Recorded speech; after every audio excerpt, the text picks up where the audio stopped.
Maksudnya boleh aja panggil kan, kalau DPR dipanggil itu harus datang. Tapi pertanyaannya kamu manggil sembarangan orang tuh kamu ini siapa? Ya kan kalau kamu merasa saya ada urusan hukum, mau bilang sumber waras atau apa, kamu tanya sama KPK dong. Kan KPK dipilih kalian. Tanya dong sama BPK Komisi 11. Mitra kerjanya langsung. Ya, itu dalam struktur tata negara kita. Ya. Dan mereka juga lupa yang sok-sok manggil. Kamu kira Ahok ini siapa?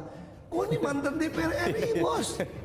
Ini kadang-kadang kasihan juga nih mantan aktivis kayak gitu tuh. Panja loh Pak, itu Pak yang manggil. Makanya aku pikir ini orang ngerti nggak sih kerja gitu. Sekarang berantem di DPR, ada yang setuju, ada yang nggak setuju. Iya. Malu-maluin kan?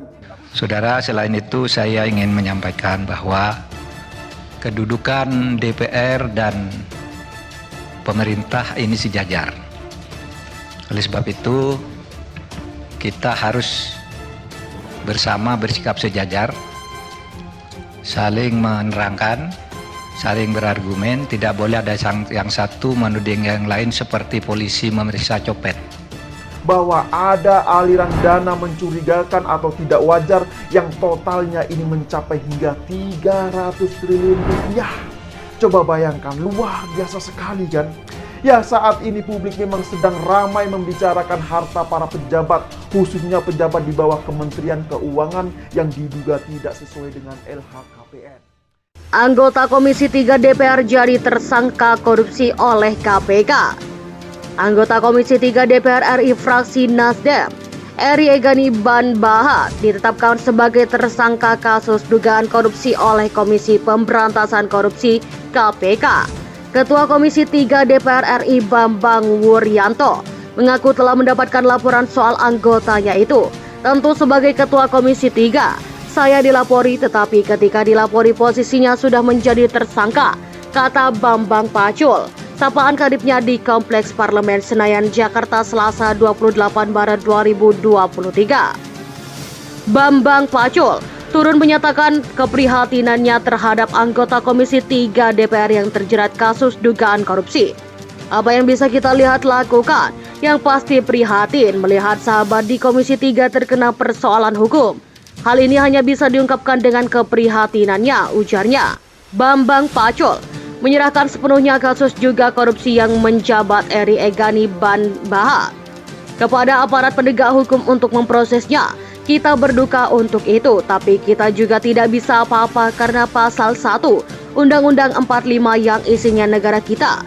Ini negara hukum, mari kita lihat proses hukumnya, tuturnya. Sebelumnya ditetapkan KPK sebagai tersangka kasus dugaan korupsi. Benar istri Bupati Kapuas, anggota DPR RI dari Nasdem, beliau telah memberitahukan kepada partai atas status KPK atas dirinya, kata Hermawi dalam keterangannya. Hermawi mengatakan bahwa pertanyaan menghormati proses hukum yang berjalan terhadap Eri Egani Ban Bahat, Nasdem senantiasa menghormati proses hukum yang berjalan. Beliau sudah punya pengacara sendiri, ujarnya. Dia pun memberikan peringatan kepada kader partai Nasdem lainnya untuk senantiasa menjaga dan menjunjung integritas sebagaimana yang telah menjadi fakta bersama. Semua kader Nasdem telah menandatangani fakta integritas taat pada hukum. Kita minta semuanya total menghormati fakta yang integritas itu sebagaimana katanya. Integritas partainya, Hermawi menyebut bahwa Eri Egani Ban Bahat telah menyatakan pengunduran diri dari Partai Nasdem. Semua partai integritas yang bersangkutan telah menyatakan mundurkan diri secara lisan.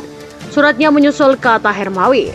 Ketua Komisi 3 DPR Bambang Wuryanto sudah mendapat laporan bahwa anggotanya dari Partai Nasdem, Eri Egani Ban Bahat atau Eri Egani, menjadi tersangka kasus korupsi Bupati Kapuas Ben Berahim Esbat dan istrinya. Eri Egani Ban Bahat, anggota DPR fraksi Nasdem, berjalan memakai majors di gedung KPK Jakarta Selasa 28 Maret. Bambang mengaku prihatin atas hal tersebut. Sudah tentunya sebagai Ketua Komisi 3 DPR, saya mendapat laporan, tapi ketika dilaporkan, posisinya Eri Egani sudah jadi tersangka. Jadi apa yang bisa kita lakukan?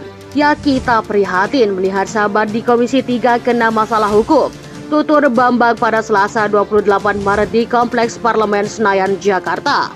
Bagaimana pendapat Anda tentang berita ini? Silahkan komen di kolom komentar.